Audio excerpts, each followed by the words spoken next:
All right.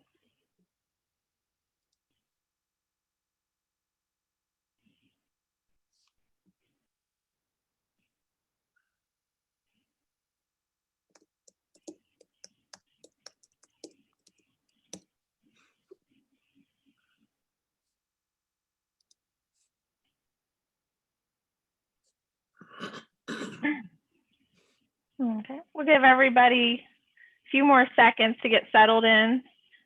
Grab your coffee. Hunker down.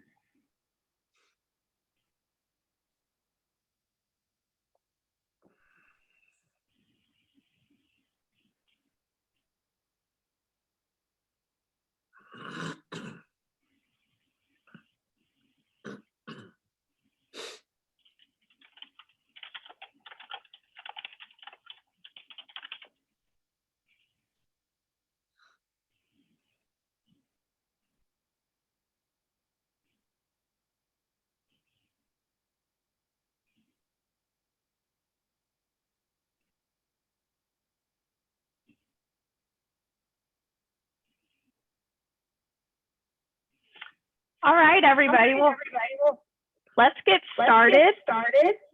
And I'm hearing an echo. Hold on 1 second.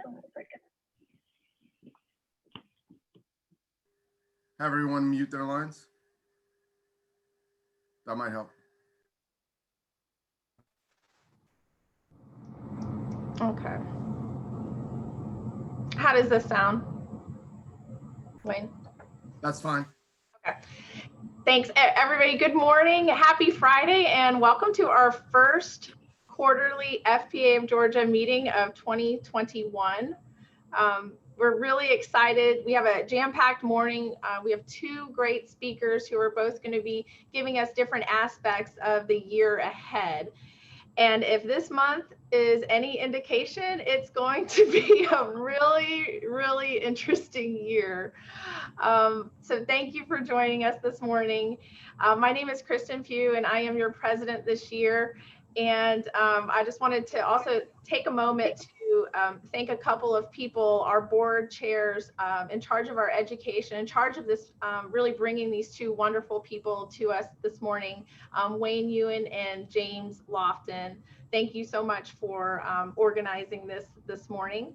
And without further ado, I wanted to take a moment to thank our sponsors. We have a great lineup of individuals and groups that have really just come to help support us this year, and we're growing our sponsors and partners as well. And this morning, we wanted to especially thank Hubly for sponsoring this presentation. And with that said, we're going to play a short message from them, and then we'll kick things off with Chris Dillon.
That is correct, John. You are not hearing anything video yet, Hubly video yet.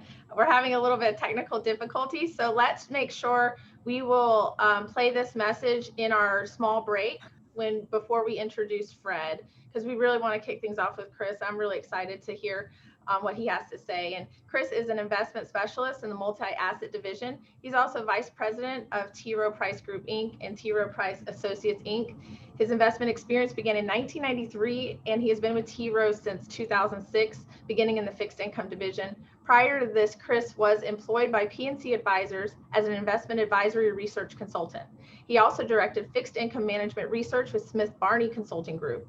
Chris has earned the Chartered Financial Analyst designation, and we're really excited to have you here. Thank you, Chris. Thank you. Wayne, did you want to open with any comments at all? No, I want to make sure you have enough time to present and get to questions. So thank you. Thanks, Wayne. And make sure everyone can see my screen. Let me do a quick check. Does that look okay, everyone? We're not Good. seeing it yet. Or not yet. Well, you look good, but we don't see the video yet or the presentation yet.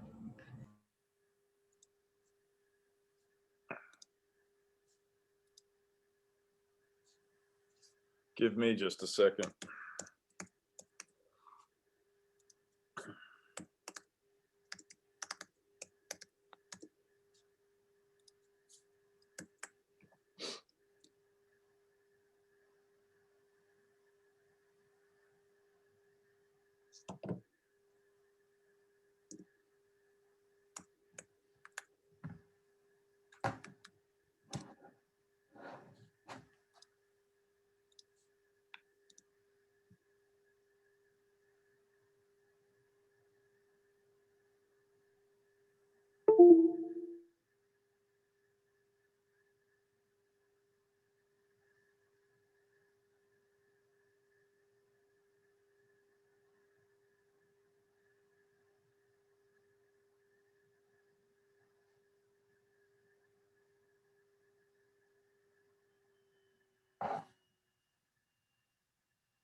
Any better success with the screen? No, and it looks like you might be broken.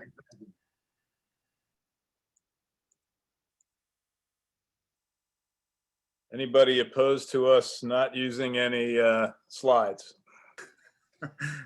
Not opposed. We can start a conversation, and I think Monica might be able to pull up the presentation as well. So if I'm frozen, is the audio okay, Wayne? Yes, the audio is fine. So let's have a conversation. We're short on time. We just talked about it's been an unprecedented January. Hey, it was an unprecedented 2020.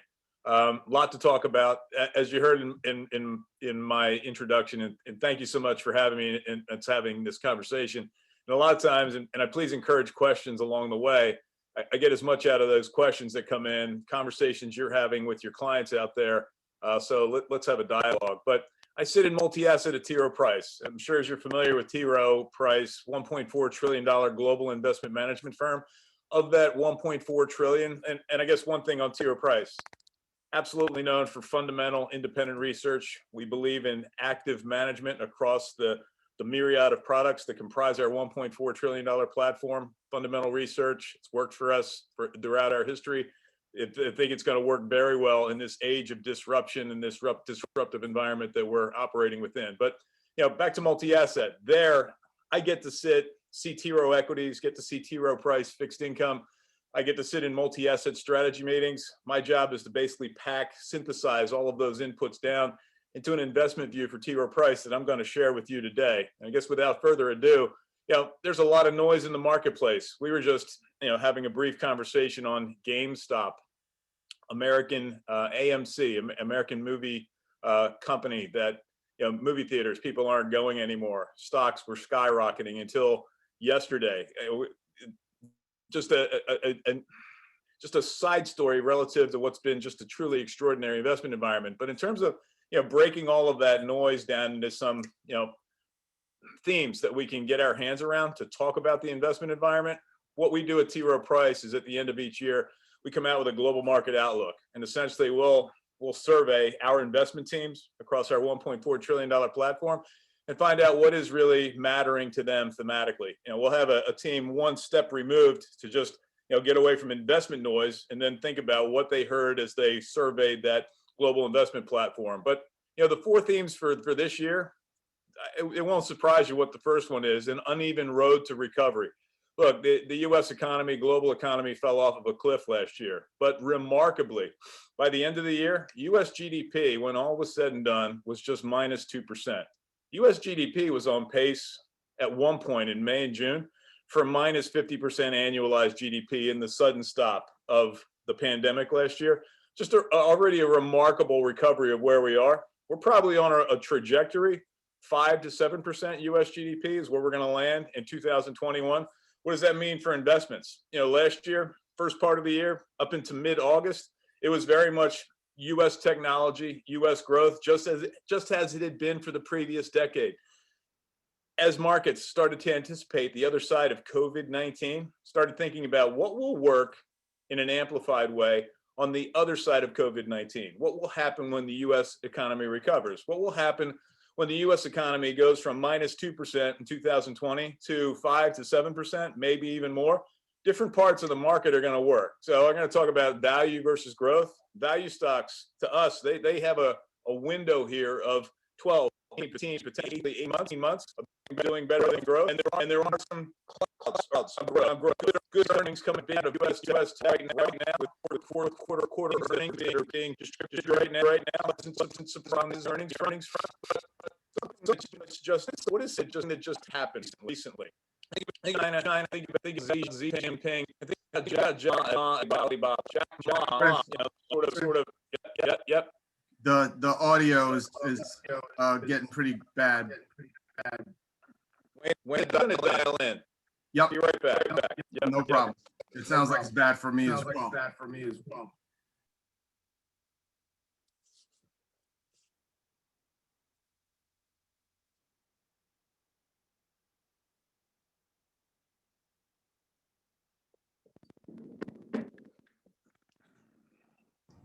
Thanks for your patience, everybody.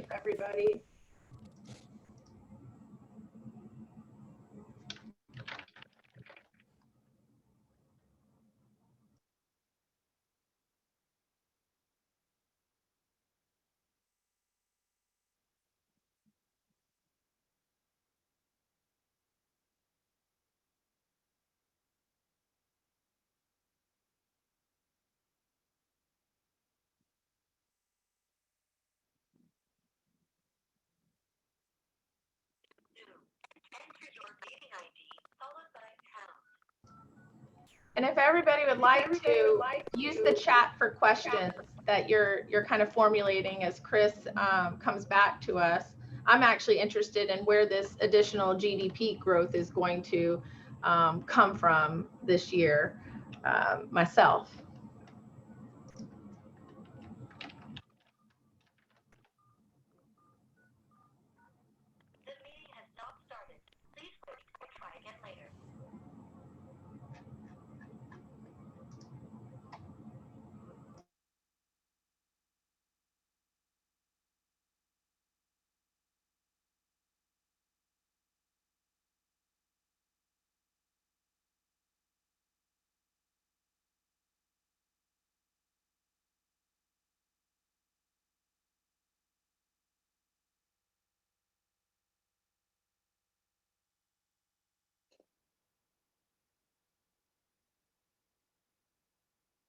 Welcome to Zoom.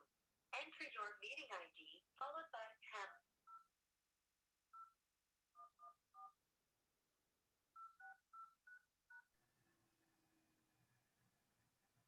Enter your participant ID followed. Please enter the meeting passcode followed by pound.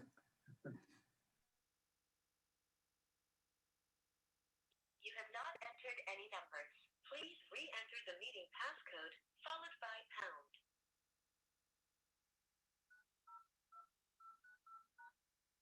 You have joined the meeting as an attendee. All right, I'm going to tell a joke to get this weekend started, okay? What do you call a singing laptop? If you know it in the chat, let us know. What do you call a singing laptop? And don't Google it. Adele. So can everyone hear me? Yes. I think you need to mute your PC if you're still on the PC, because we can hear both. Correct. Or Monica, if you can mute him.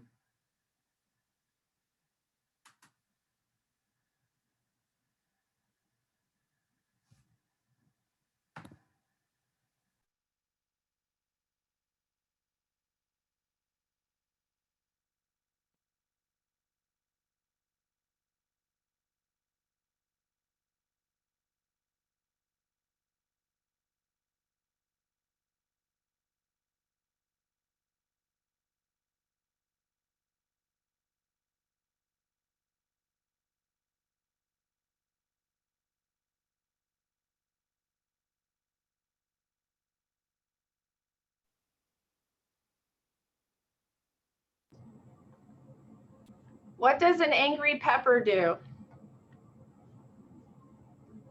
It gets jalapeno face. I'm sorry, y'all. I know this is not going as planned, but thank you for sticking with us. We still have 58 participants, so I'm happy that we haven't lost anybody. So thank you. I really appreciate you being here.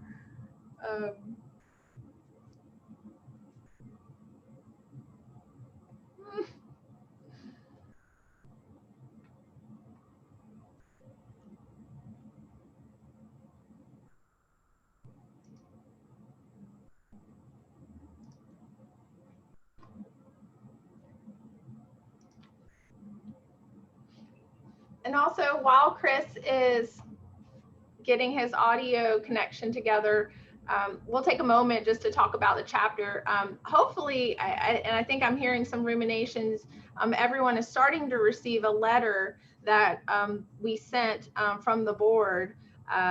It should be received, I would think, this past week, if not the next week or so, and really laying out a lot of great things that we're doing in the year of 2021, which is what we've dubbed our year of connection.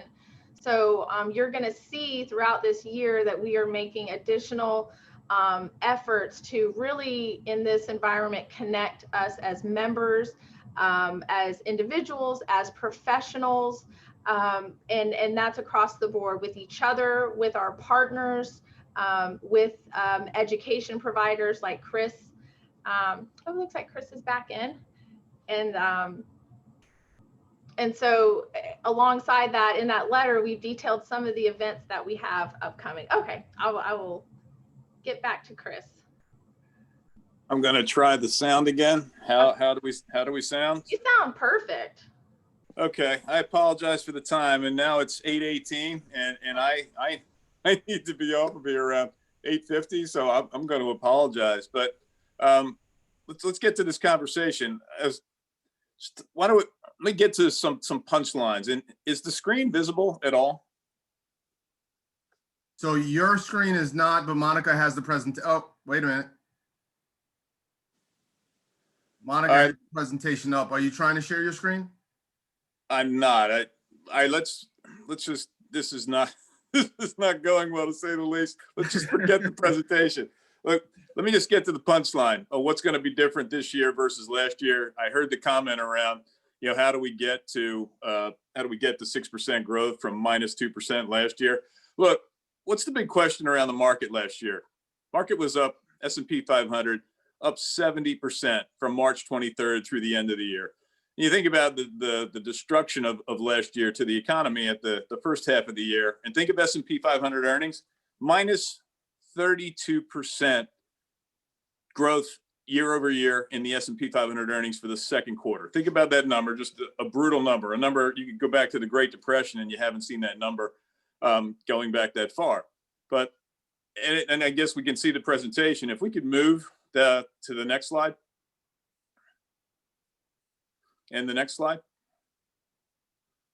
Great, this slide. It's not slide 7. Thank you. So the answer to the question of -32% year over year earnings growth in the S&P 500, just a devastating number. But the market up 70% from March 23rd through the end of the year. How is that possible? Well, let's thank Jerome Powell and the Federal Reserve for getting busy very early, fixing the global financial system, which had sprung leaks all over the place as the pandemic hit in the month of March.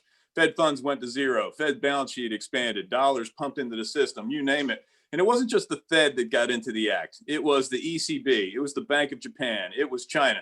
What you're looking at on this chart is, those bars are an aggregation of global stimulus. So this takes the actions of the Fed, takes the actions that happen from a fiscal policy standpoint in the US. So the passing of the CARES Act, the expansion of the Fed's balance sheet from $4 trillion to $7 trillion last year. That's one piece of these bars that go from left to right. The other part of it is ECB, Bank of Japan, China. Essentially what we did is we aggregated all of that action, that response to the global pandemic last year. And those are the bars moving left to right. So I'm sure we all remember the global financial crisis. It was awful. And I remember, working with our municipal colleagues, disruption in the municipal bond market in the fall of 2008. And I remember Hugh McGurk, that leads our Muni team, saying, Chris, this is history. We'll never see anything like this again. Well, the stimulus response, remember TARP, HARP, everything that was thrown at the global financial crisis, those are those blue bars over on the left-hand side. Well, that looks like a molehill relative to the mountain of stimulus of 25 trillion, what is now 27 trillion of stimulus thrown at capital markets. This is why the market was up greater than 70% last year. The other part of it was, what's that, the song by The Who, Meet the Old Boss, Same as the New Boss? What was unusual about the pandemic and what it did to the economic cycle and the investment cycle?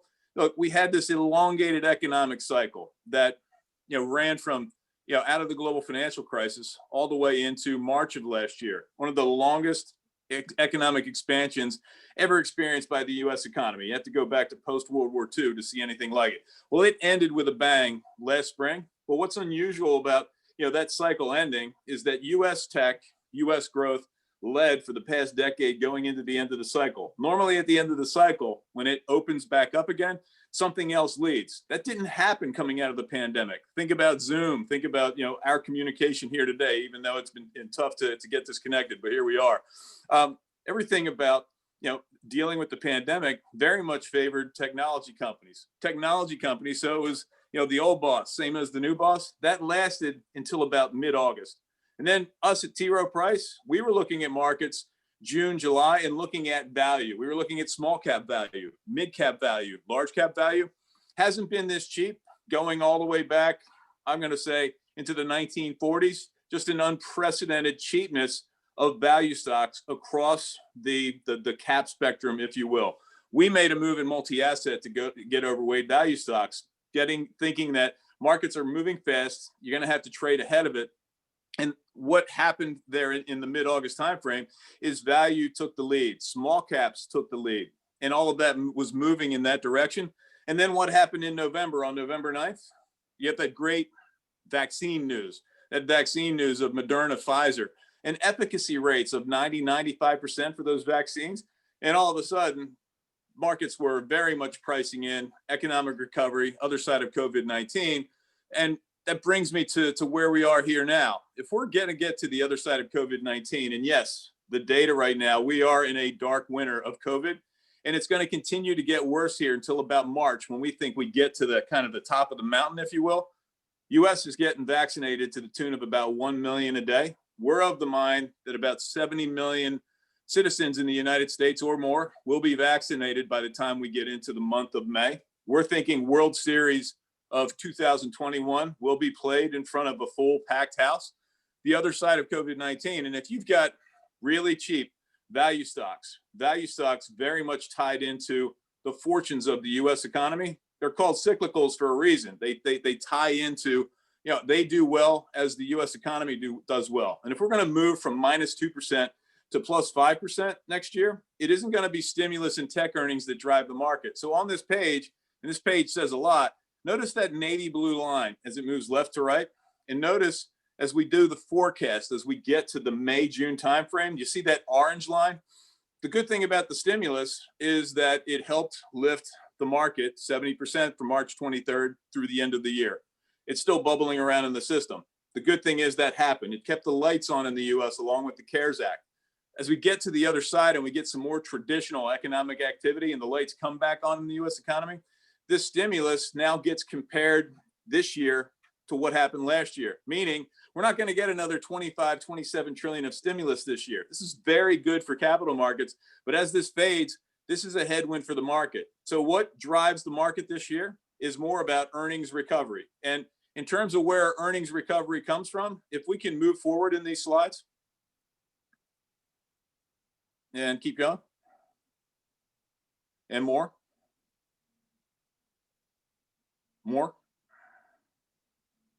Another. Keep going, please.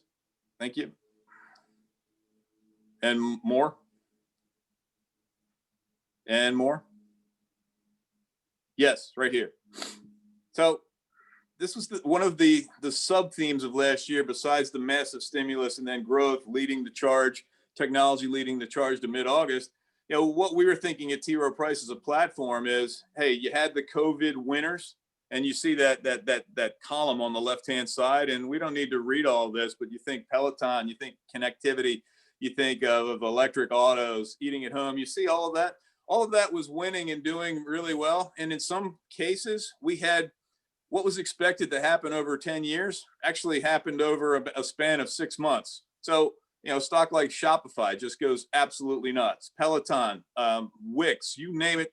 Connectivity stocks, just an absolutely bananas. But got to rarefied valuations from our perspective.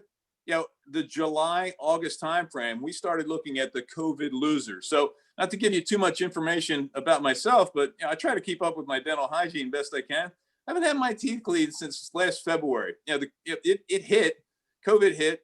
And why am I mentioning this? I'll bring it to a stock. Envista provides dental supplies. You know, that stock was a $40 stock, cratered to $16 a stock. And I'm going to say in the June, July timeframe, very representative of COVID losers. That stock is now back up to $36 as markets are anticipating reopening, pent-up demand. As soon as I can get comfortable with COVID-19, I will be back at the dentist office. But COVID losers was something to leg into in the July, August timeframe. Look, all of that column of COVID losers very much accelerated powerfully in the month of November. And this made the conversation pretty complex as we ended the year, in that you got a lot of the return. It all happened in the month of December. So then we entered this year, and then we got something that wasn't expected. And that was, look, this is Financial Planning Association of Georgia. So you're in Georgia.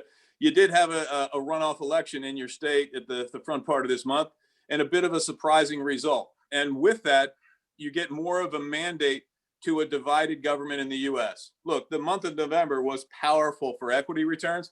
You know, part of it was the idea of the vaccines and these great vaccines getting delivered. The other part of it was, if you got this big blue wave and you were going to get higher taxes, markets weren't going to like that. But what did we get? We got a divided government. You got a centrist Joe Biden, divided government. The idea of higher taxes, markets kind of liked that story. Let's fast forward to January. You did get the blue wave. Why don't we call it a mini blue wave? Because the Democrats don't have a clean mandate in Washington, D.C. Democrats lost some traction in the House. So taxes for this year, they going higher? Probably not. Is it on the docket for next year off of what's a $6 trillion deficit for the U.S. in 2020? And then a $5 trillion deficit this year? Are taxes going to need to go up along with some of the agenda of the Biden administration? I think the answer to that is yes, but not for this year. But I guess where I'm going with this is you're going to get more stimulus now than what the market was thinking in November. And this very much brings value back into the conversation. So we like value. We like small value, mid-cap value, large value. And this slide here tells a good part of this story. I think something else I'll talk about in terms of multi-assets. So I've kind of pounded the point that we're going to get economic recovery instead of stimulus response. That's what drove the markets last year. Something else we think is new or a different phenomenon that's going to be different in the year ahead and years ahead relative to the past 10 years. Look, if you just had the S&P 500 for the past decade, and then you additionally were overweight growth, congratulations, you absolutely killed it. FAAMG, Facebook, Amazon, Netflix, Google. Those stocks have just crushed it in an environment of technology disruption. The U.S. has been in the middle of all this, but that's the story of the past 10 years. Getting back to, I think I had mentioned Alibaba, Jack Ma. Jack Ma in China made a speech, said something disparaging about the Chinese government, and Jack Ma ends up disappearing for 3 weeks. And you were going to get this little offshoot off of Alibaba called Ant Financial. They're going to do an IPO. Guess what? It didn't happen. I mean, it's going to happen, but it's going to be part of the Chinese banking system. Why am I telling you this story? I'm telling this story in that Xi Jinping took one of their tech titans and absolutely have him under control in their command economy. What just happened in the US? And I'm not making a political statement here, but Jack Dorsey of Twitter took away Donald Trump's Twitter. A CEO of a tech company essentially, defanged the president of the United States. Whether that was right or wrong, I'm not here to say. What I am here to make the point of is that, you have tech regulation in China, you have tech regulation in Europe. Tech regulation is coming to the US. And if you're going to have tech regulation in the US and you have big deficits, a weaker dollar and international stocks look very interesting to T. Rowe Price. So if you were all US for the past 10 years, great. But if you forgot about your international allocation, good time to put it back on. I'd say where we have the most conviction would be China, North Asia. There's technology there. There's a growing middle class. And with all of that, you're going to get this big vibrancy of, I guess, where the US was back in the 1920s as you get the build out of a middle class. Very exciting. Yes, there's a fractious nature to US-China relations. Is there going to be an uneasy truce between the two countries? We think so. Is there a tech Cold War? Yes. Are there military concerns? Yes. But essentially, is there a big understanding underneath the hood of China-US getting along economically? We actually think that's the case. So I'm going to pause there. I kind of blasted through. It's 8:31. This group, we got robbed of some time speaking to one another. I'd like to get into some questions. I just wanted to give you the fire hose blast of how we're seeing the world. 5 to 6% US GDP growth. I think, one of the questions was, well, how does that happen? So I'm just going to break this down very simply. US GDP, C plus I plus G plus net exports minus net imports. And I'll just be very quick on this point. And it's not a criticism of the Trump administration. Politically agnostic is where we need to be in this conversation. We're just talking markets. But Make America Great Again really didn't work from the export standpoint during the past 4 years. So let's throw out net exports minus net imports. Let's focus on C plus I plus G. C is the consumer. We had the CARES Act last year. A lot of money went out to the US consumer to keep the lights on in the US economy. Did consumers spend that money? They did not. There's over $1 trillion worth of savings sitting on the sidelines, waiting to get spent when the economy reopens. So we expect more C in 2021. We didn't get a lot of C in 2020. I is investment, CapEx. If you're a multinational company like Caterpillar, and then you recognize that the Trump administration just picked a trade war with China, while they picked a trade war with Europe, while they picked a trade war with Canada, while they picked a trade war with Mexico. You've got money in your pocket as the CEO of Caterpillar. Are you going to spend it in terms of driving your business for the next 5 years if you're not sure? Answer to that is you're not going to spend it. So the I has been low. We think the I gets better with a more multilateral approach to global or our geopolitical relationships abroad rather than a trade war fight with the rest of the world. So more I. And then finally, G. What did we get last year? We got a lot of G. We're going to get more G this year, except more fiscal as opposed to stimulus. And when you add all that up along with the reopening, you get to 5 to 7% US GDP in 2021. So now let me pause there. I said I was going to take questions or get to questions. I lied and then just broke down US GDP. But, time's moving here. Let me pause. So, Kristen, do you want me to jump in? I saw a couple of questions, and I think go ahead, Wayne. Go ahead. Thank you. Two questions sort of converge. One was John's question, and it basically had to do with have the rules changed, right? It basically says, can a CFA really analyze the craziness on Wall Street with GameStop? Have the rules changed? And then the second part to that I would include, just because I happen to know Chris well, and he's a very avid reader. And John mentions a book. I think he corrects the title later, but basically the book has to do with tulip mania. And the question is, speculative bubbles. So Chris, if you could speak to that a little bit, I think that would be helpful. Wayne, thanks. So one thing on tulip bulbs, Wayne, I don't know if you saw a note yesterday, the team that I work with, I actually wrote a note on tulip bulbs yesterday, just thinking of GameStop and just saw the connection. But you do a deep dive on tulip bulbs, it wasn't as big a bubble as everybody thought.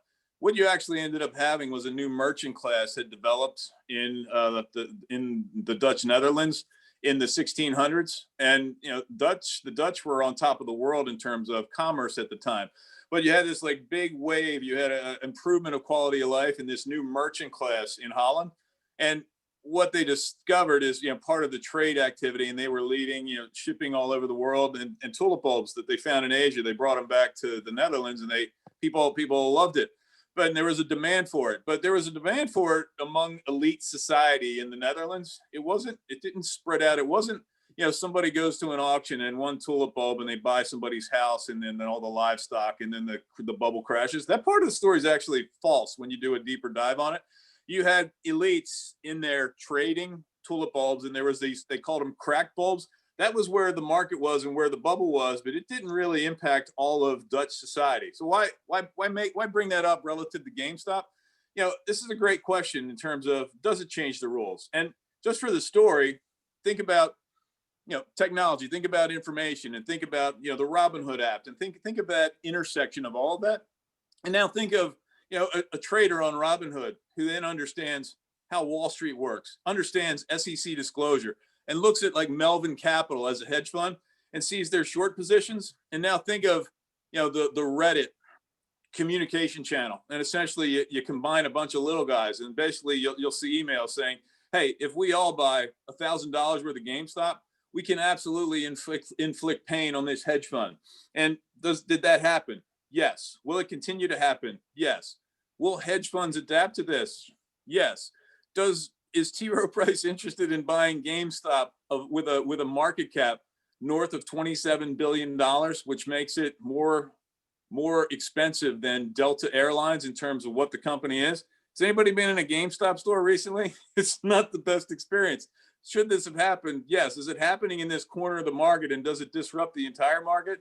No, it does not. Are there ripple effects? Does it stretch valuations? It does. I think for us at T. Rowe, how we're analyzing this is the ripple effects of the valuations. We are focused on fundamentals. I'm an old basketball player. A coach always said, you keep your eye on the belt buckle. Somebody can be dribbling between their legs doing all this stuff, but if you stay between him and the basket, you're going to be fine. And I think about it, that's how we're thinking about it in terms of, hey, let's understand the themes that are happening. Let's understand where companies are going to be in the next 2, 3, 5 years. And if we have that understanding and we see these stretched valuations, will it impact where we're buying? Yes. Has it permanently changed the rules in terms of what we're doing as an active manager?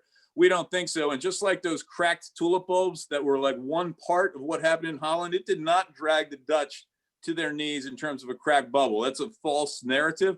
So Wayne, I just thought I'd bring that the actual story of tulip bulbs in with GameStop. Is it a phenomenon? Yes. Does it change the rules in terms of how we're approaching markets? Absolutely not. Thank you. I know you're a history buff, so I know you'd appreciate that. The other question that I see here from Elizabeth is, what are your favorite sectors for 2021 and 2022? So healthcare is a specialty sector, and this is where the cure for COVID-19 is coming from. You also have a pent-up demand element embedded within that. You also don't have Elizabeth Warren as president. Why do I bring up Elizabeth Warren? Remember when she was trending strongly in the early presidential polls on the Democratic side, and what happened to managed care stocks with the idea of universal health care? Joe Biden is a centrist. The idea of universal health care has essentially been put to the side, meaning managed care companies like United Health can't drag down the whole healthcare sector anymore. It's an expansion of Obamacare, and all of this is good for managed care stocks. So managed care stocks, fine. Where it's a little frothy in the healthcare side is biotech. It's gotten a little ahead of itself. But where it's very attractive is, look, U.S. is getting older. And with older, with demographics, more healthcare is needed. That's a tailwind for the sector. The other side of it is, I mentioned, dental hygiene, people getting back to the dentist. A friend of mine is an avid golfer, needs rotator cuff surgery, hasn't done it in a COVID-19 environment. Does he need the surgery? Yes. Will he do it back half of this year? He absolutely will. Medical device companies, part of the healthcare complex, all of this all looks good. We want to look for where valuations are not overly stretched in what's been a very strongly market. So healthcare, we like it very much. I'm going to say Asia, China specifically, from an emerging standpoint, I'd say that's our most high conviction secular call in multi-asset right now. And I'd mentioned value, and I'm going to mention small cap value, mid cap value, and then I'm going to say in large cap value. I'd say of that space, mid cap value probably has the most pop from T. Rowe's perspective. And I guess, one additional consideration. Last spring, it was taboo for companies to pay dividends when everybody was scrambling for capital. Look, Fed has said they're on hold, maybe out to 2023. We don't think that's the case. But even if it's through 2022, it's not taboo to pay dividends anymore. So dividend paying stocks, something that we think just resonates and is a core holding within portfolios right now to answer that question. I have another one for you. What about the trade-off between developed foreign and looking to add EM? Do you see developed ahead of emerging or in sync with? So, Wayne, it's a great question. I think I'm going to read the tea leaves. T. Rowe Price Equities, they see Europe as very much something you don't want to go basket.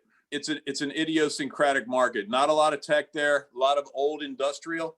And did it get enormously cheap? It did. And did it pop, with the idea that we get to the other side of COVID-19 in the month of November? It did. But is it something we want to be invested in for, 12, 18, 24 months? Our answer is no. Now, because the market isn't so attractive from a basket perspective, there are stocks to pick there. So idiosyncratic in Europe, but they're different opportunities. And it's an interesting question, developed foreign versus emerging markets. I'd say what we like on the international side in the developed area is going to be Japan. Now, if it's a $5 trillion, $6 trillion deficit for the US last year, another $5 trillion this year, it's been dollar strength for the past decade. Going forward, we're thinking it's going to be dollar weakness. And if we have uncertainty like this GameStop phenomenon, like events that happened in Washington, D.C. on January 6th, are there questions around the U.S. dollar as a world's reserve currency? We think those questions occur. And so I think we're thinking dollar weakness, something you get with Japan. If it's not just recovery in the U.S., it's global recovery. Japan is a global value play. It's cheap, and you also get the Japanese yen. So developed foreign, Japan, we like it very much. And when we added to international and multi-asset, it was Japan specifically where we turned the knob. Back to emerging, our specific emphasis again, and I've now said it 3 times, China, North Asia is where we think the action is. And Wayne, I'm sure you know this story, but we are opening an investment office in Shanghai on March 1st. So in terms of, I guess, sifting through, the opportunity of, there were 1,800 IPOs in China that happened within the past 18 months alone. There is this whole bubbling of new companies that are developing to serve a new consumer in China. And we want to have boots on the ground in Shanghai. And I would say, senior T. Rowe Price management is measured in when they take action. US and China are going to get along here. T. Rowe Price is going to be there. And you do have this big bubbling of IPOs and an A-share market that gets increasingly opened up to the world. China needs to open up their current account. This is a big story for the next 5-10 years, Wayne. So I hope I answered the question. Yeah, that's helpful. One other, could you elaborate on which select apartment REITs to avoid? On the slide here, we have the new secular losers. You have any thoughts that you can share there? So I'm not going to have any specific line items to address. I think what we notice, and Wayne, I'll connect dots in terms of our municipal bond team relative to things that I've heard David Giroux, our domestic equity CIO, say. And this is, what did the pandemic show us? So Wayne, I'm sure you're working from home today. I'm working from home today. And Wayne, you had an aggressive travel schedule pre-COVID. I was traveling 50% of my time. My boss is telling me, when we get back to it, you're probably not traveling 50% of the time. You're probably traveling 25% of the time. Why do I say this story relative to this question? It's that the work from home phenomenon is going to become more. We're not just going back to the world as it was pre-COVID. The world is going to be different. And I'm bringing this story up in terms of if real estate is really expensive in San Francisco and you find a way that you can work remotely and get your job done and live in a more affordable region like Texas, why wouldn't you do that? And if you're in downtown Manhattan or just outside of Manhattan and going through that nightmare of a commute, and now all of a sudden you've learned that you can be, miles away and extra miles away in a more affordable area and not going through the drudgery of that commute. I guess my point is concentrated urban areas that suffered the worst in COVID, those would be areas to avoid. Don't expect them to just snap back. We think, real estate in concentrated urban areas is disrupted, Wayne, from that perspective. So no line items here, but think of people migrating from San Francisco to Texas. Think of people migrating from Manhattan to Florida. And if you want to think about some place to invest in real estate, Miami, Florida would be a good place to start. That looks like an enlightened governor who is waving these people in, saying, hey, if you can work remote, come here. We're going to have a technology hub. And if you want to use your Bitcoin down here, we'll do that for you too. Anyway, I'll stop there, Wayne. One other thing, I believe we had a couple of polling questions, and I know we're getting short on time for you. Monica, do you want to throw up any of these polling questions? Got it.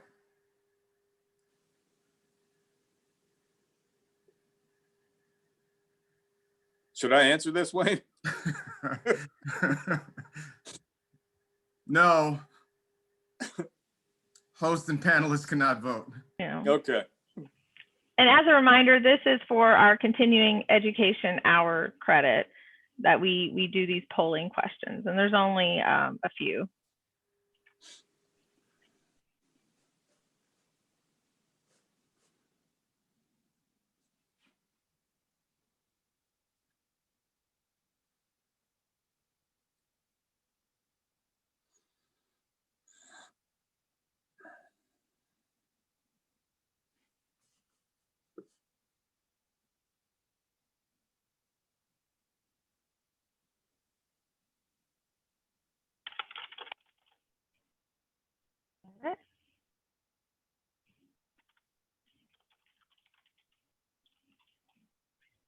And Chris, in relation to the presentation deck that we have up, are there any other slides that you want to reference, as we get toward the end? Yeah, Wayne, and we're getting there. So it would just be one of the final slides that shows multi-asset positioning. Monica, can you move down?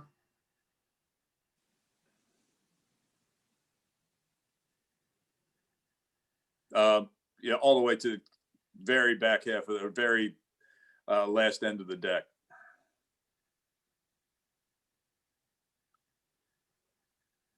And more. Before this, that one. Thank you.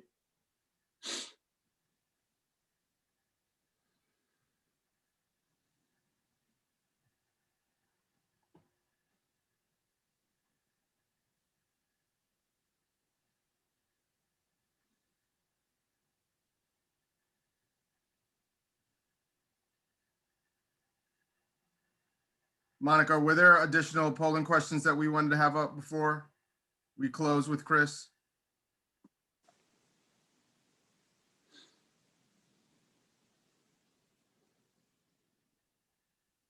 I believe there were 3 total for CE.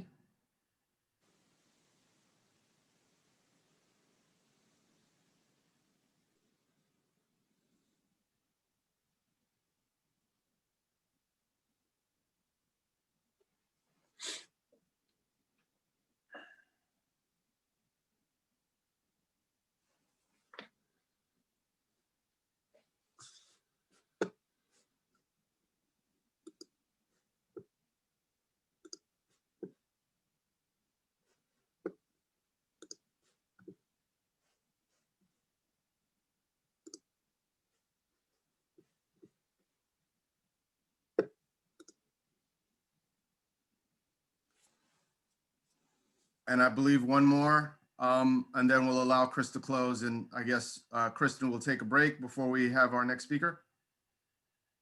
Yes.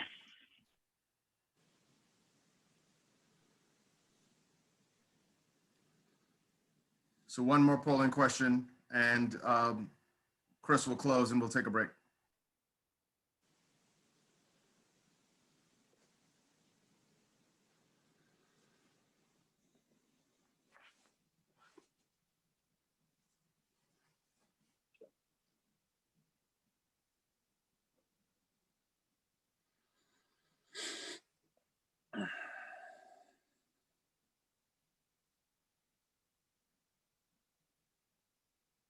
Okay, Chris, any closing comments with regard to this page? Because I want to make sure we stay on time as best as we can.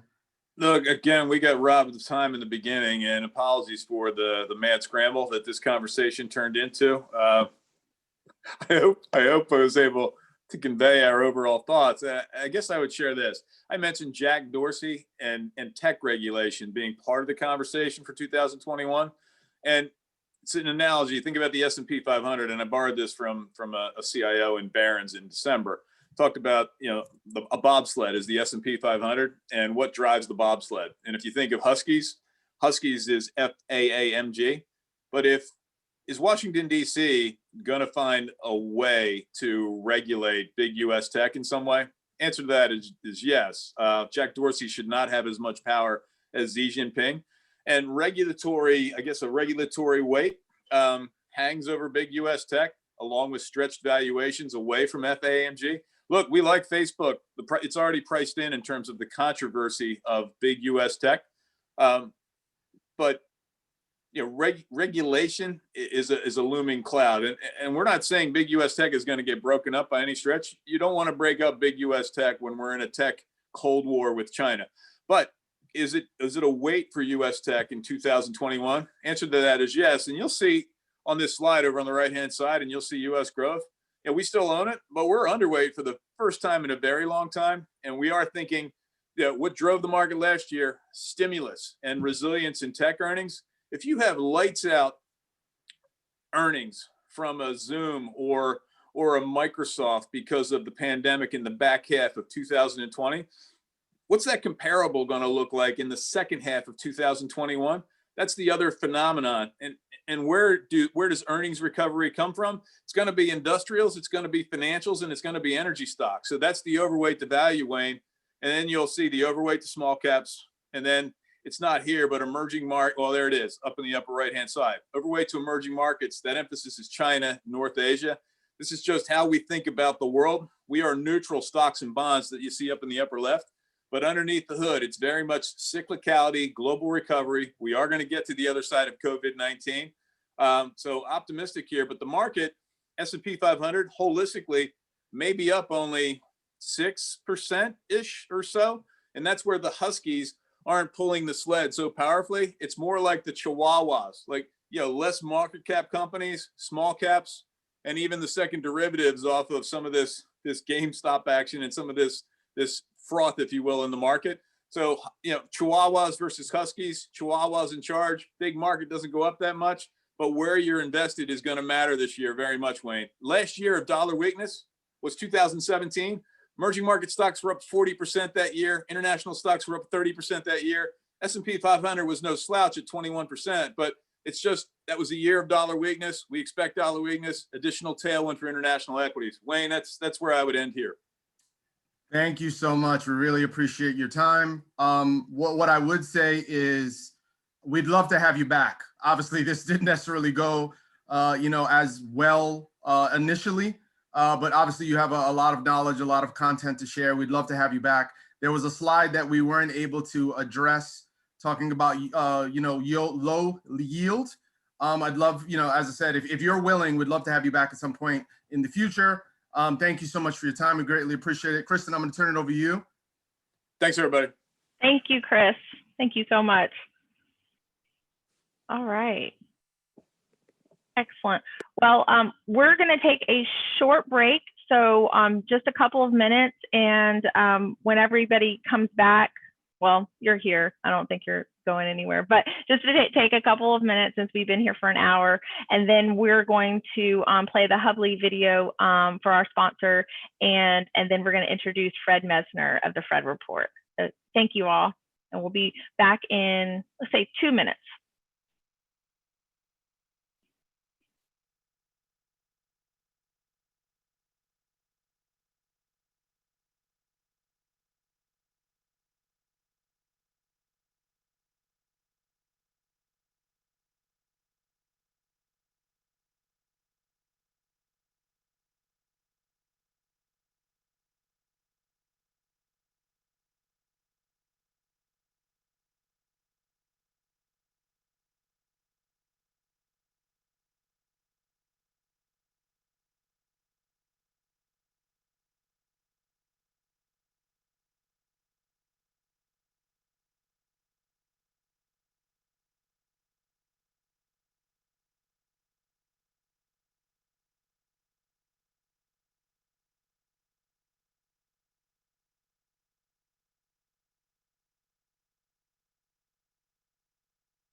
All right, thank you, everybody.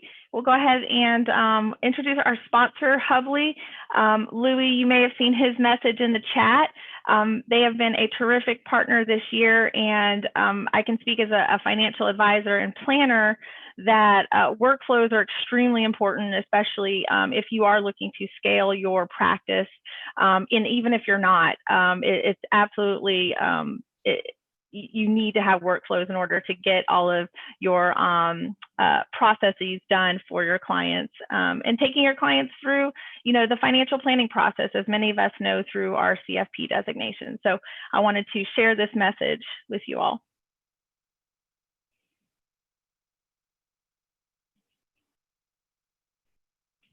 Oh.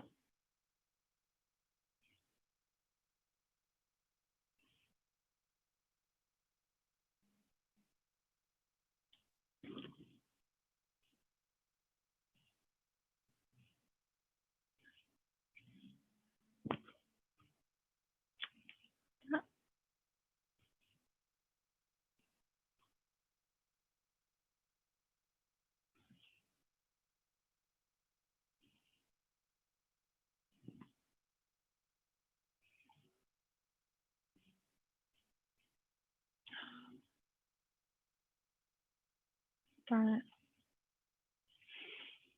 All right, well, that just continues on. So hold on one moment. I'm going to see if I can get this sound up.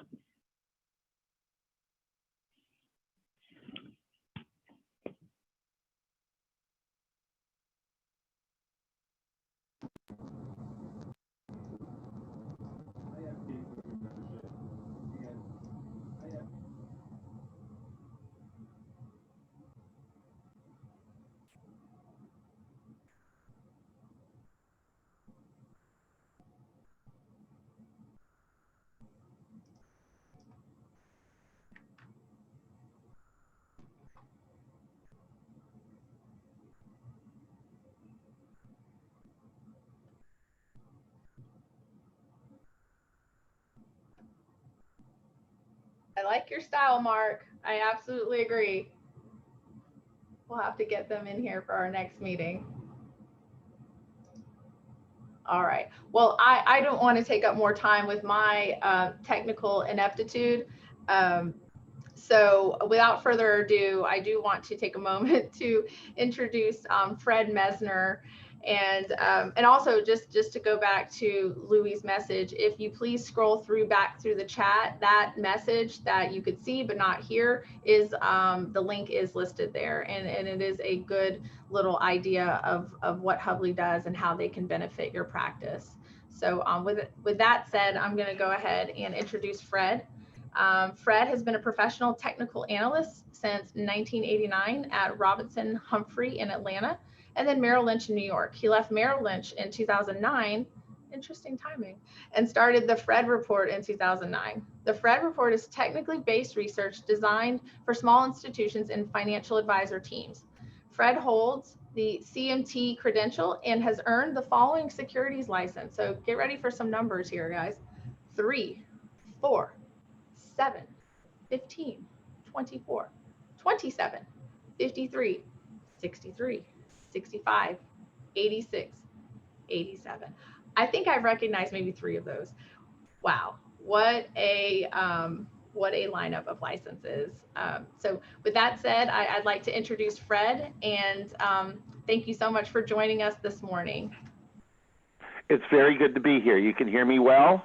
Absolutely, and Fred is very smart and called through a landline, and our run through, he wanted to do that too, and I applaud him and your forward thinking in doing that. Okay. Well, yeah, it's just worked better for me. Do you want to take questions as we go along, or questions at the end, or a combination? That's up to you. We can, I mean, we're using the chat feature. So I think, for our participants, our members and guests, if something strikes your fancy, just type it into the chat, and Fred, we can interject when it's appropriate and bring you that question. That's perfect. Yeah, if you'll just read me that question.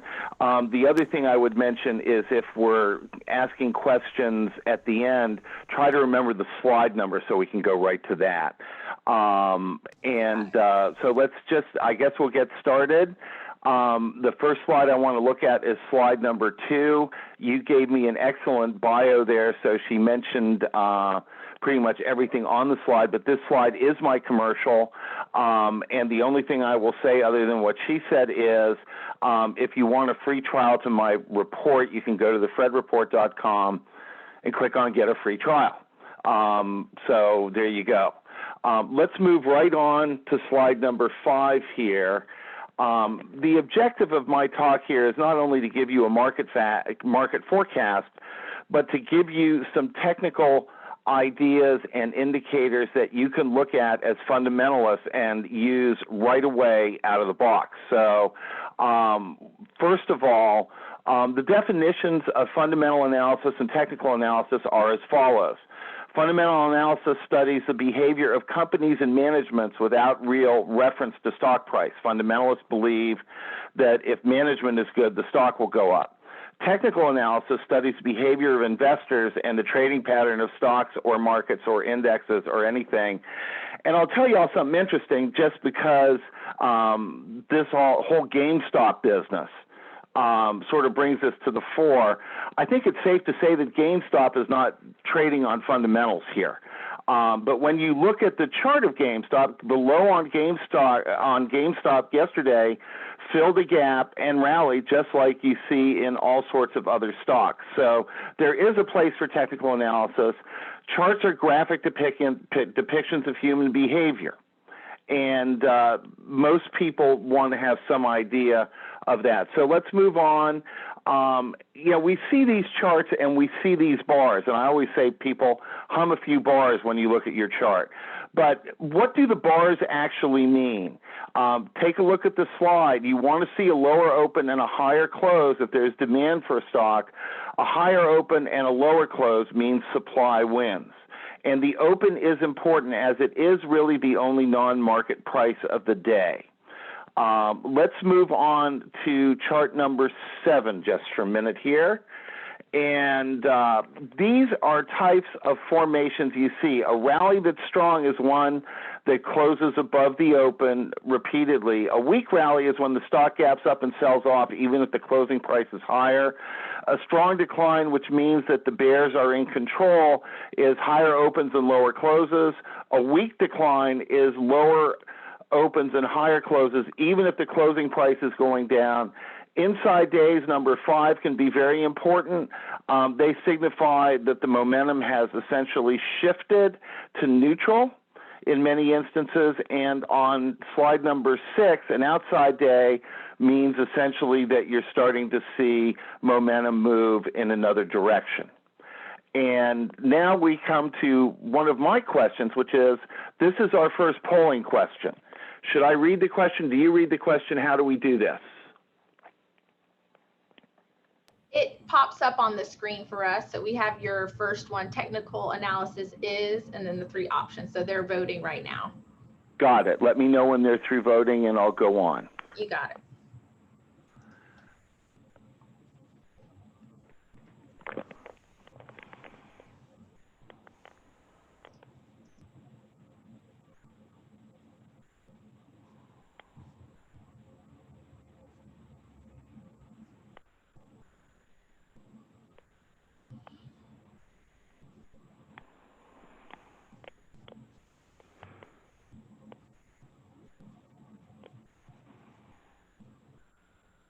All right, and we're good. And we had 86% say the study of the behavior of investors and supply and demand.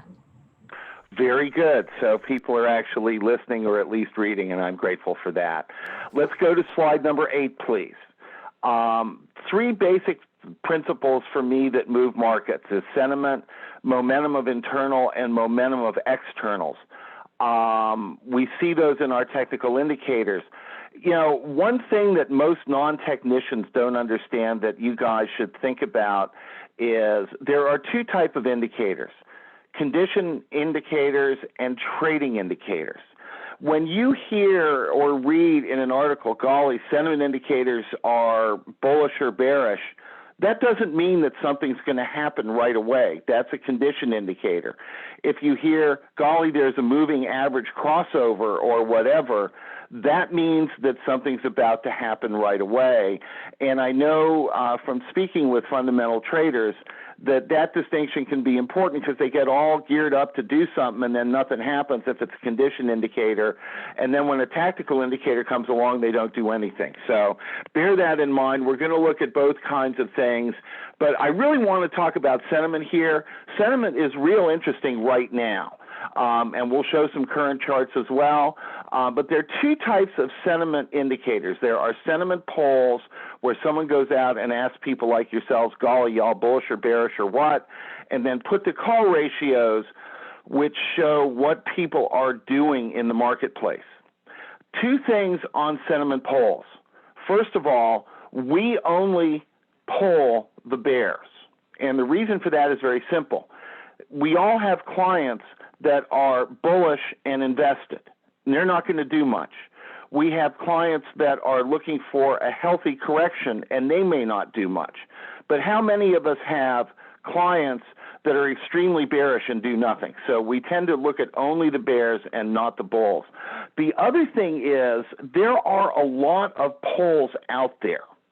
We use only one poll, which is Investors Intelligence, and the reason for that is that polling data comes from the same type of advisors and institutions as it did when they started the poll in 1962. Something like Market Vein, for example, has changed the group of people they poll over time.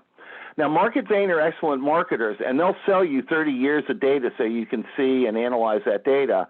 But to me, the data is sort of useless because it's polling different people at various times. So if I were to poll a mutual fund manager, I'd probably get a different answer than if I polled a futures trader, yet that is what they did. And put call ratios are self-explanatory. So let's go on to the next slide, number 10, and you can see how this works. You can see when sentiment gets very, very bearish, the line on the chart below that says percent bears indicator, it moves up into the 40s or so, you're very near a bottom of significance.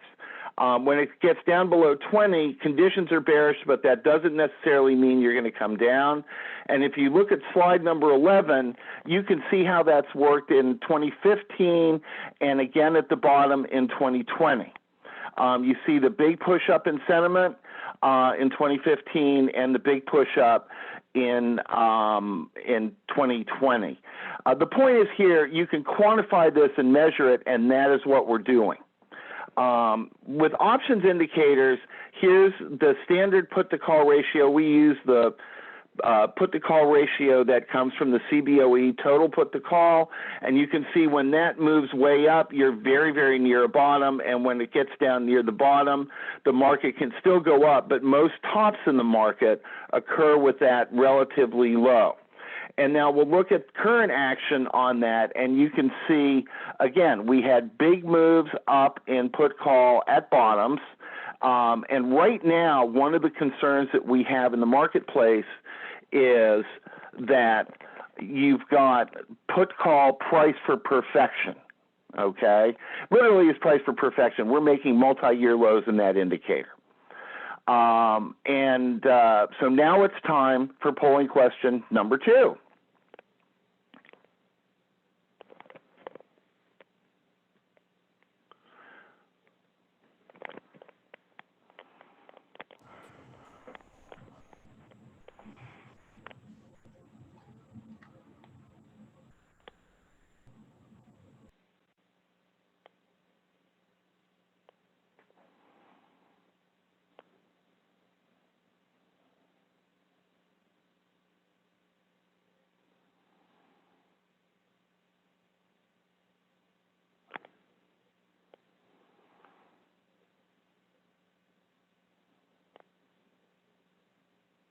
All right, we had a split. Sentiment indicators show we have 46% choose what investors are thinking about a market, and then 43 said either, but it depends on the indicator.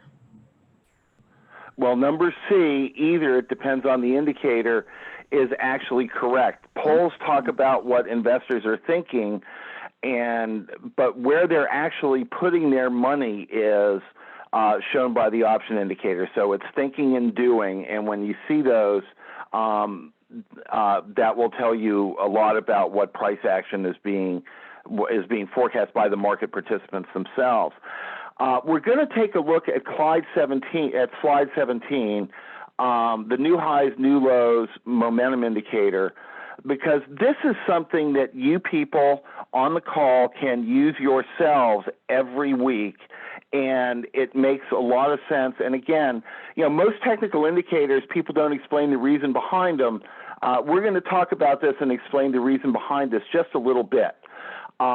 When you guys on the call are looking for the market to come down and are nervous about a correction, generally what we do is we sell our cheap sort of non-performing stocks and we move into blue chips that will weather a correction better.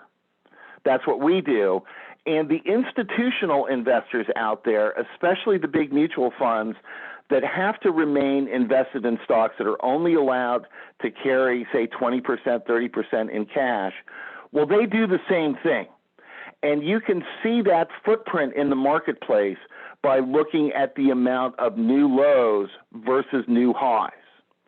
And that number is published, weekly new lows and new highs, in Barron's in the Market Labs section every week. Now, obviously, I chart this indicator. But what I would say to you is just look at the new lows every week. And if that number starts to go up, that means that the institutions are expecting a correction.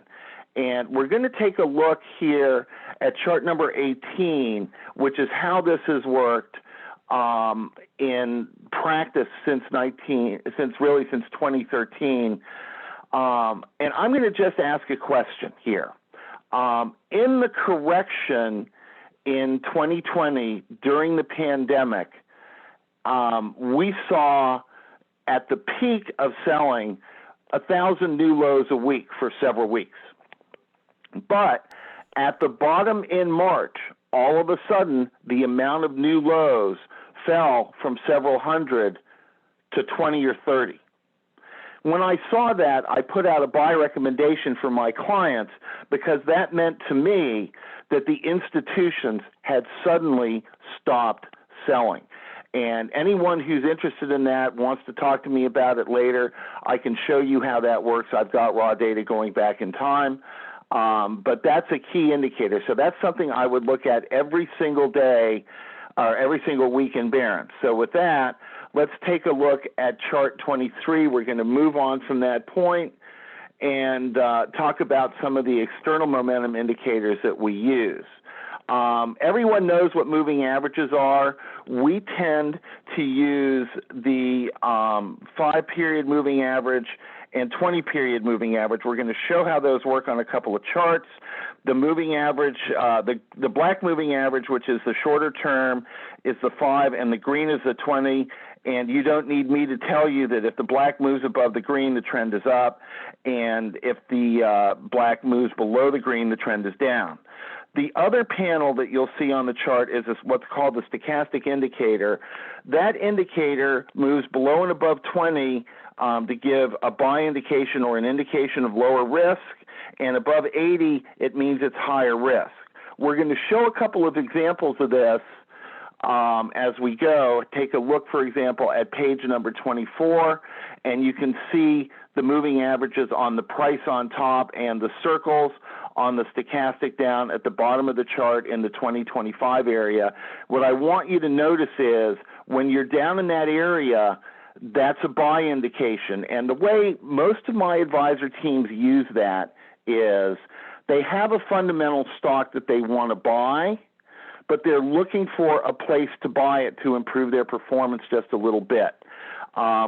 You can wait and see when that stochastic indicator comes down to the 20s. That's a good place to buy the stock that you already want to buy. And you can see in this time period there have been at least 6 good indications where you can add that stock in. So we're going to take a look at just a couple of more examples of that. Let's go to slide 26. This is the technology index. You can see how it's worked in conjunction with the S&P. It works the same way. And this works on everything, as you can see. And you can see a nice uptrend and a ride as well. If we look at chart 27, you see your stochastic gave a low risk signal, and then the moving averages crossed, and you got a nice move up. We're going to take a quick look at 29, and you can see that this works the same way, except this is a commodity index. It works on gold, it works on commodities, it works on anything, and it also works on weekly, monthly, and even intraday data the same way. This is not a perfect trading system, but it does work quite well if you are looking for a way to confirm that a trend is up or down. And with that, realize, again, what we're trying to do is help, as technicians, help fundamentalists find better opportunities for lower risk entries and indicate when there's higher risk. For example, on page 29, you can see over in February, this chart reflects the move down in oil. Oil started going down, those black moving averages went negative and stayed negative pretty much right until the bottom. Then you got a nice run up. And that leads us to polling question number 3.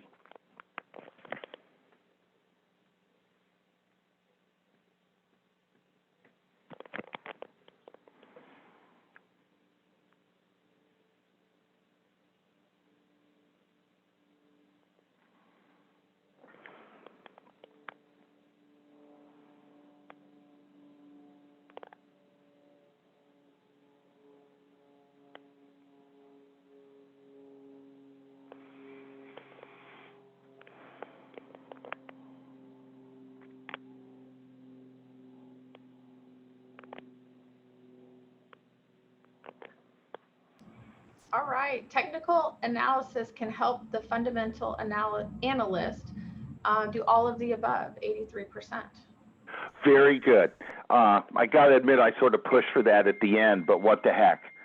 And now the next chart I want to look at is chart number 35, okay? And this is an example of what we were talking about in the previous charts of a long-term chart of monthly data of the S&P going back to 2000. And what you should notice here as you look at that chart is these moving averages went negative in 2001 and went positive again in 2003, and you got a nice stochastic buy signal. The same moving averages went negative in 2007, 2008. You missed the decline from around 1,300 to under 1,000, and then went positive again in the 1,000 area in in 2009, 2010, and stayed positive until 2015. Okay? The reason that that's important is, first of all, let's think back and reflect on our careers. If we sold in 2001 and bought back in 2003, sold in 2007 and bought back in 2010 and held for 5 years, that's pretty good performance from an indicator that's not curve fitted or optimized. It simply is depicting price data as a fact.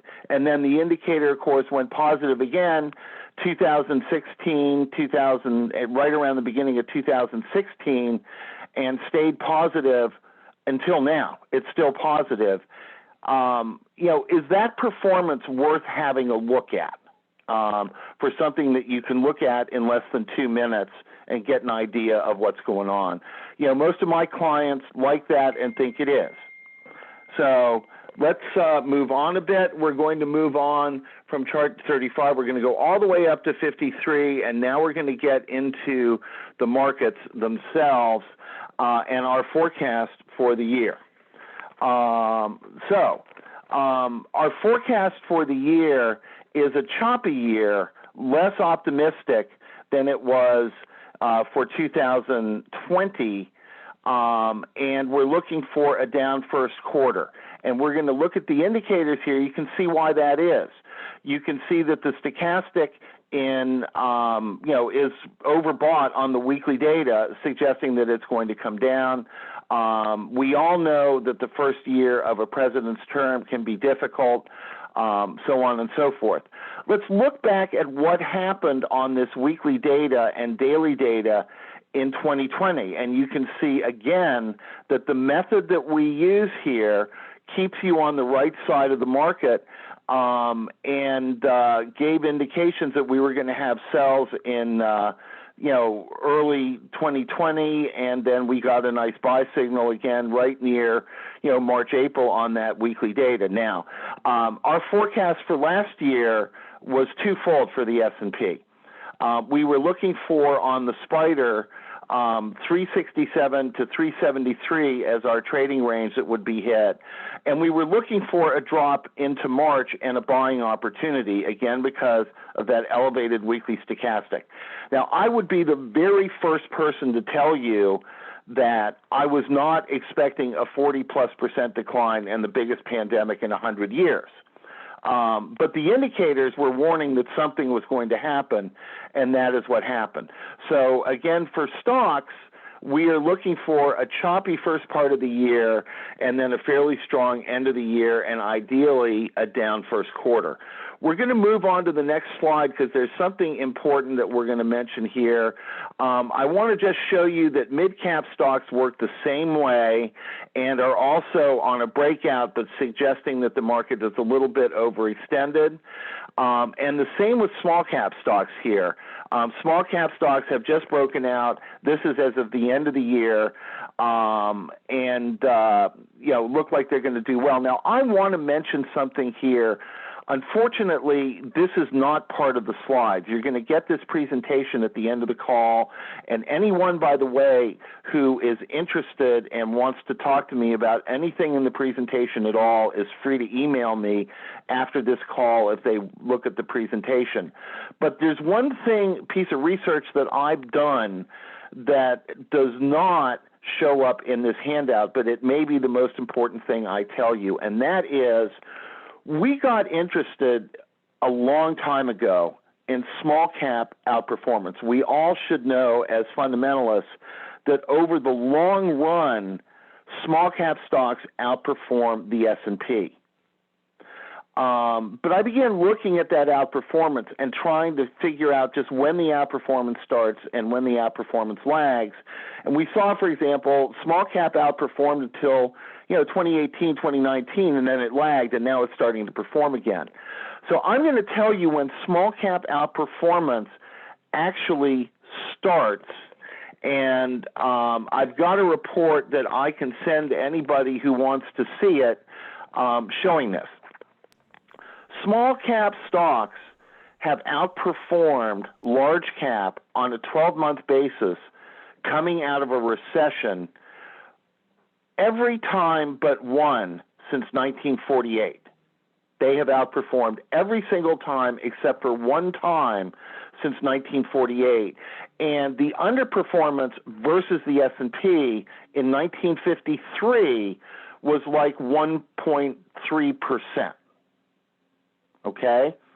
So what that tells me and what we're forecasting and what we're talking about with our clients right now is you have to own a bigger selection of small cap stocks, a heavier weighting in your models than you would normally own if you think we're coming out of the recession that we've been in that was induced by the pandemic.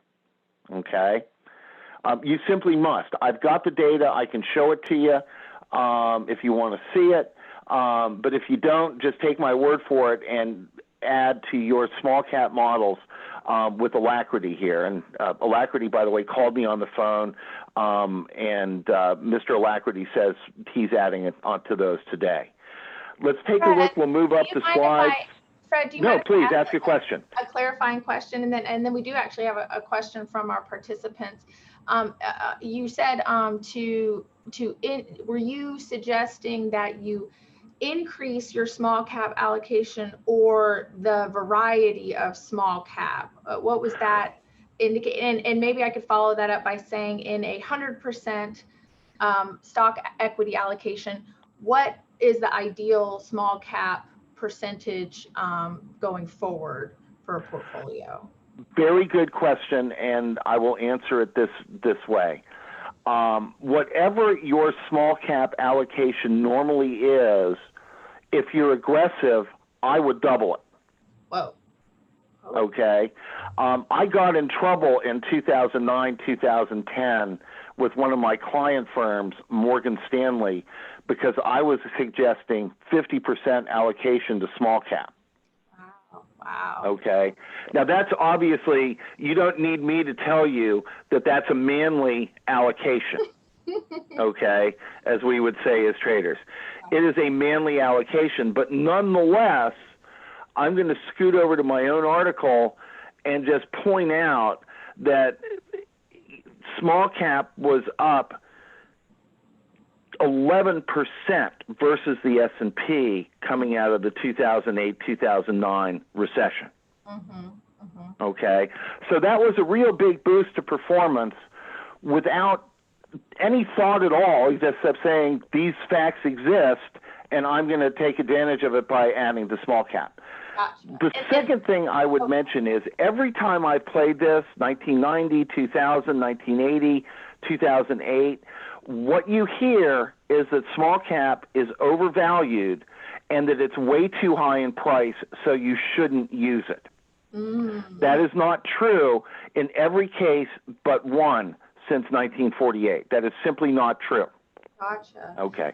And the last question the last thing I'll mention, and then I'll take some more questions on this. Sadly, the data that we used for this was the FAMA and French data. Oh, very Right. We specific. didn't just grab an index and look at it. We looked at their official data, which is what academics used, and this was actually published in an academic journal first. And I had a PhD in business help me do the analysis. And so, I mean, the whole thing is academically rigorous. But the one thing the FAMA and French data did not do was break the data up into style boxes of growth versus value or things of that nature. The data simply didn't have that done. Gotcha. That was Okay. the follow-up question is what would you add if we were suppose quote doubling our small cap allocation, would you be adding today going forward blend, growth, value, balance, all?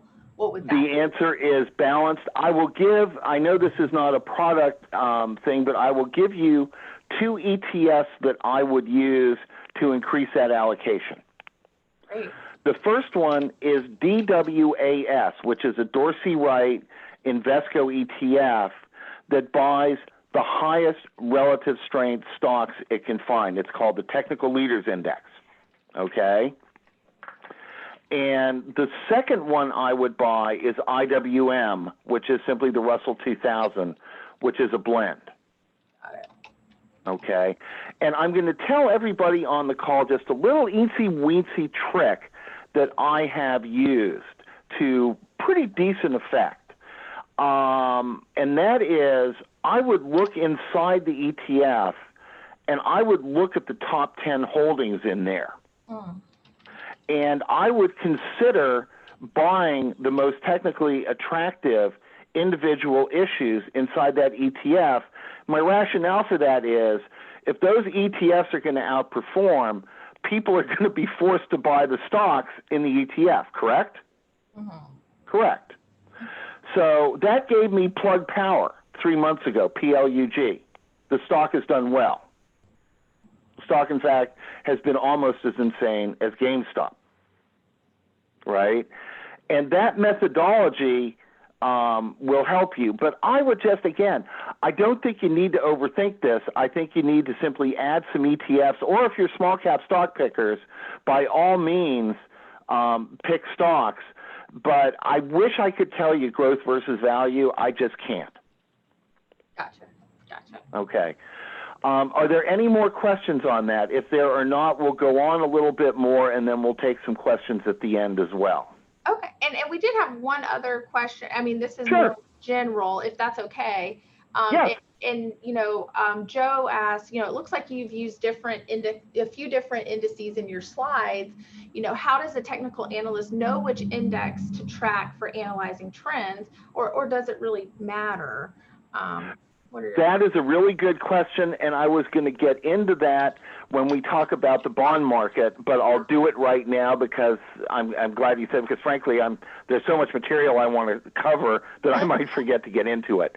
The answer is you use groups and subgroups. In other words, if I'm going to look at the stock market, I would tend to look at the S&P, the QQQs, the small cap indexes like IWM, and the transportations. And they're all in this monthly presentation that's part of your handout. And in fact, what I've always recommended, I have a way that forces me to be either bullish or bearish. I call it my major trend system on stocks. Okay? And that is a blend of the technicals on SPY, the real NASDAQ, the full NASDAQ index, not the NASDAQ 100, small cap, and the transports. And if each of those get a positive grade, I'm bullish. If 3 out of 4 give a positive signal, I'm mildly bullish. If 2 are positive and 2 are negative, and I call that a Desmond, which my subscribers like, if I have a Desmond, I'm neutral. And then the same way, 1 positive, 3 negative, we're mildly bearish. 4 negative, we're very bearish. Okay, so that's the answer to that question. In the bond market, which we're going to talk about in just a little bit, I tend to look at treasuries, municipals, corporates, and high yield, although high yield trades mostly with stocks. But now if you look at 2 or 3 and you see if the trends are the same, and where it gets interesting is where the trends are not the same. And you need to take a little bit of a look and see what's going on with those trends. Okay? Does that answer the question? I think If it doesn't, we'll get back to that. we'll come back if it doesn't. Yeah, we'll take a look at slide 63, but actually you already looked at it. So let's move on to slide 64, just to show you sentiment again. We've already looked at that one. Let's take a look at 65, which is where we get into the bond market. And our forecast for the bond market is actually down in the first part of the year and up in the second. And why would we say that when you look at that weekly stochastic on the bottom panel of the chart on the right and see that that's in buy mode? Very interesting question, which we will answer by going to slide number 66. And this is part of the answer that I just gave in terms of how you determine which index to look at and whether you're bullish or bearish. If you look at municipals, they're very overbought and at resistance. If you look at corporates on slide 67, they are also up at resistance and the bearish stochastic pattern. So that's why we're looking for down in the first part of the year and up in the second, even though treasuries are actually oversold. These other units are oversold or overbought. And the preponderance of the evidence there is that you are in a bearish configuration. Does that help to answer the question? Okay. Now we're going to have a little bit of fun and a little bit of controversy, I think, as we go. We're going to take a look at international. We've been recommending emerging markets over international for several months now, and we still are, and you can see why that is by looking at chart number 69. Chart number 69 is a short-term breakout, even though EEM itself is at resistance on the intermediate chart, which is to the right and overbought. This is a relative call versus chart 70. If you look at that, this is EFA. Okay? EFA is not trading as well. And we're going to talk about that just for a minute because this is something, again, it's not in this presentation, but I can supply information to any of the people on the call that would like to see it. And that is the problem with EFA is Europe. Europe is trading in extremely bifurcated fashion. Switzerland, Germany are way up, with Switzerland leading by far, EWL versus EWG leading by far, versus EWI, which is Italy and Spain.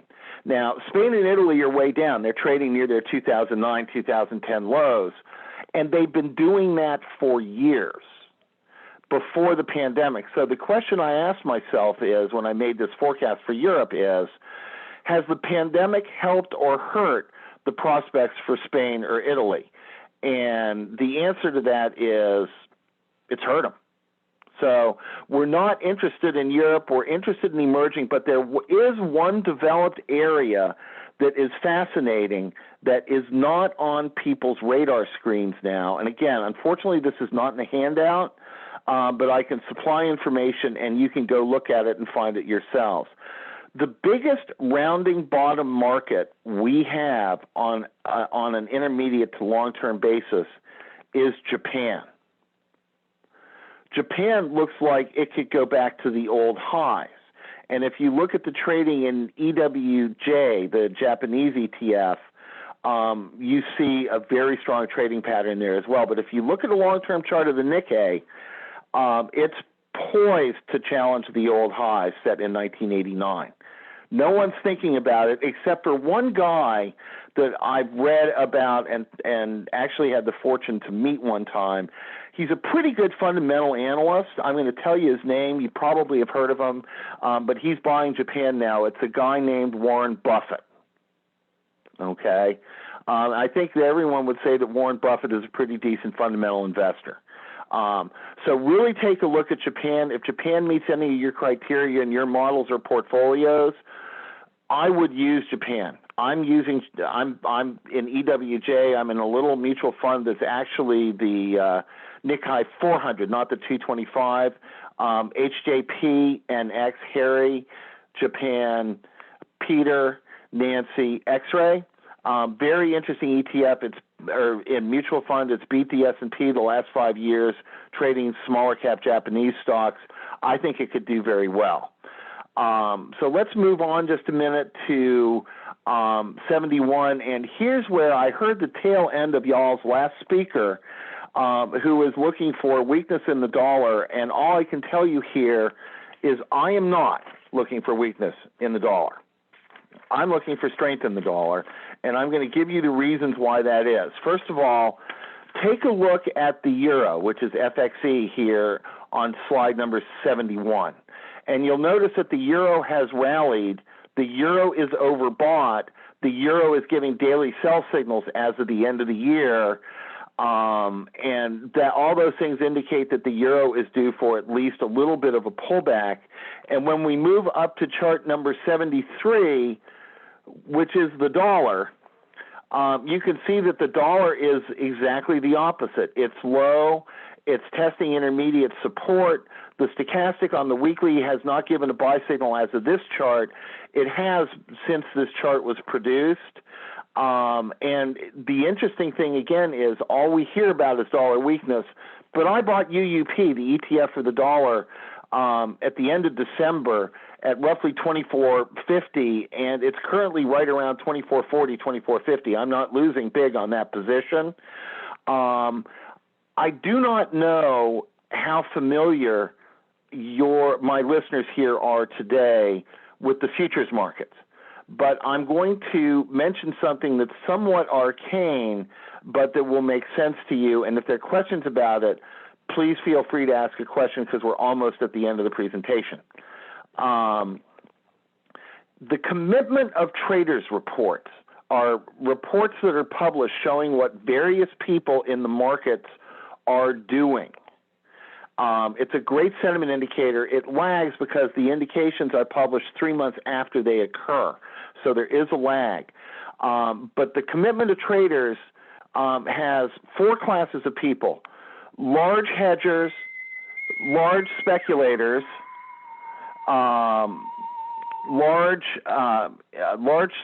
that was my cell phone. Large speculators, large hedgers, small speculators, small hedgers. And the large hedgers are the commercial users of a commodity, okay? When those people are bullish or bearish, that's the smart money saying something, okay? And right now, the long position on the part of commercial hedgers in the dollar is as big as it's been in 5 years. The big money is bullish on the dollar for at least a while, okay? So I would be willing to mention, or at least forecast, and that's what I'm here for, is to forecast, that the dollar is going to enjoy a rally of some sort in the next, 3 to 6 months that could be substantial and derail a lot of this sort of short dollar plays. Okay, so you guys need to be watching for that and aware of that. And the way that I handle that is because obviously some data is wrong. John Templeton said that the very best analysts on Wall Street are right 72% of the time, which means 30% of the time you're simply wrong. But if you see the dollar start to move, it's a real move, and it's going to last for a while, and adjust your portfolios accordingly. We'll move on to chart number 74, DBC commodities. We've all heard that this is the year of the commodities. You can look at DBC, which is a commodity index, and see that it's already enjoyed a substantial rally and is trading right up at resistance and is overbought. We're actually looking for commodities to be down in the first part of the year. Gold especially. We're hearing that you should be buying gold and silver now. We're very, very leery of that positioning. In fact, you could call me Timothy with regard to that. The one thing I would also mention here, though, is if you look at accumulation on oil, we're probably going to have a better year for oil in the second half than people are expecting. But our forecast for commodities, therefore, since DBC and most of the commodity indexes are at least 30% oil, down in the first part of the year in accordance with oil seasonality, up in the second part of the year starting in the summer. And let's take a look at chart number 75. Here's gold. We mentioned that. What I want to show you here on gold, this is a really interesting example of how gold or how these indicators can work if they're not working. Take a look at the very bottom right lower panel, the stochastic on gold, and notice that GLD gave a buy signal October, November, and is moving up the trading range on the stochastic, but the price up above is not moving up along with that. It's not a big move up. That tells us that when this stochastic rolls over, you could have some real problems in gold. So again, this big recommendation on gold, silver, and all that versus the dollar, I think is not going to work in the first half of the year, and you should be prepared accordingly. And with that, that is the end of our formal presentation now. I've got 11 sector charts we can go through also in this report if you like. My yearly forecast in the report is at the very end of it. I believe it's page 88, 89. I should mention in terms of my forecasting prowess, last year I reaffirmed my price targets on the spider at 367 to 373.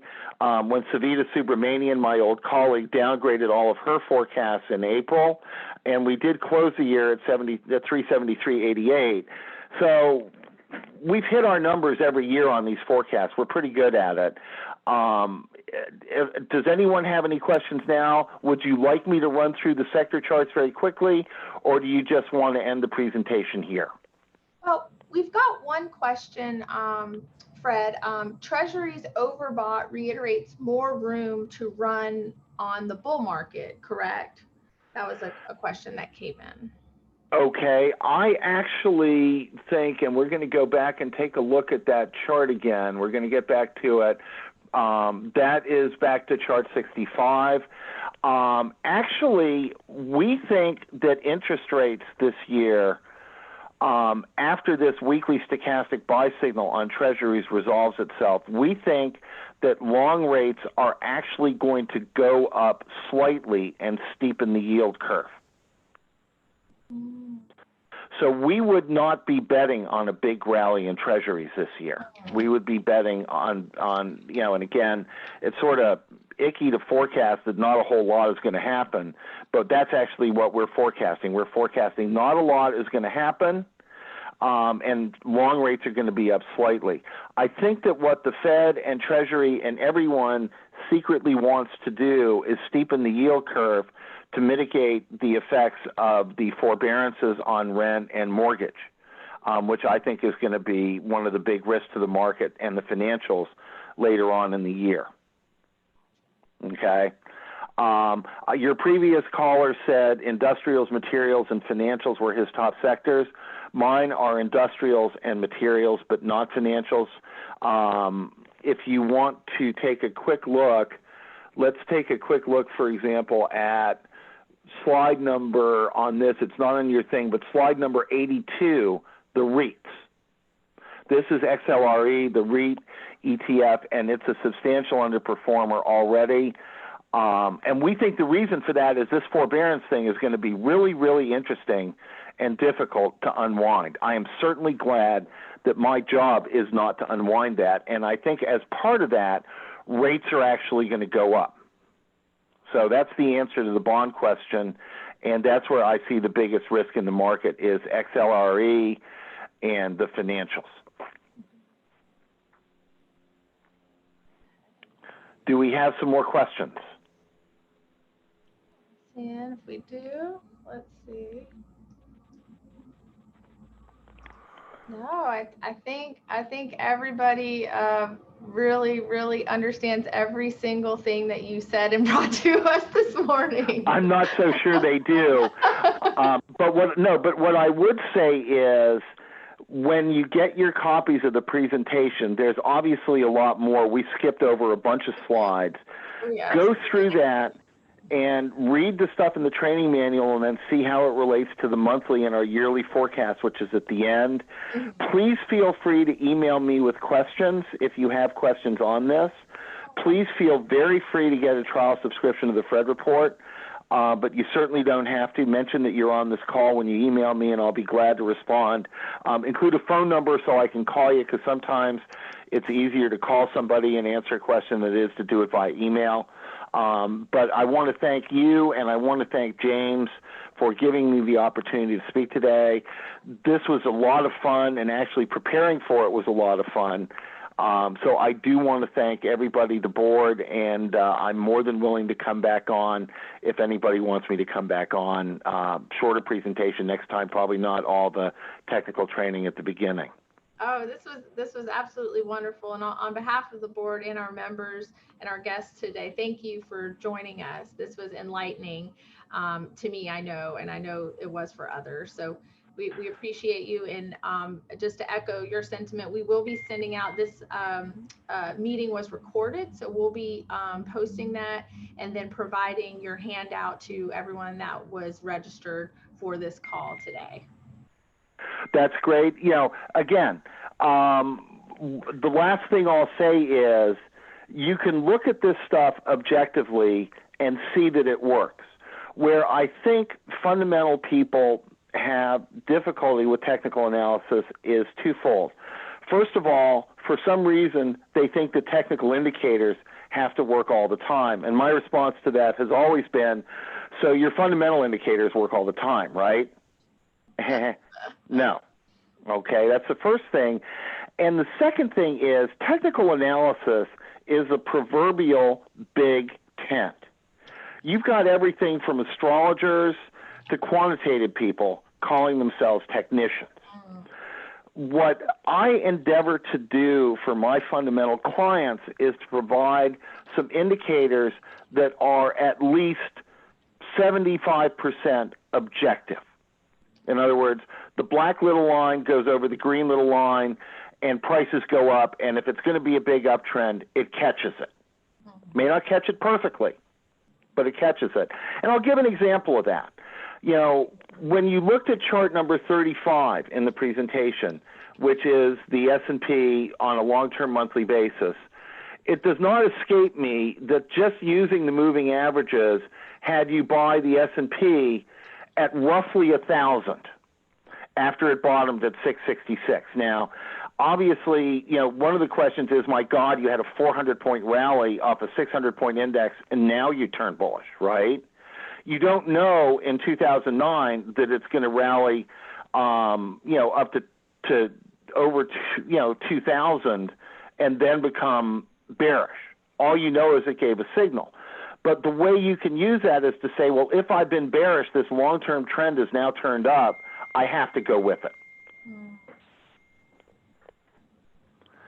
And with that, again, any other questions? Otherwise, I'll let you leave a little bit early and get back to work. All right. Sounds great. Excellent. Thank you all. And again, happy Friday. Thank you for joining us. And we'll be sending out some more information on all of our upcoming events and activities this year. Thank you again, and hope you have a wonderful weekend. Absolutely. Thank you.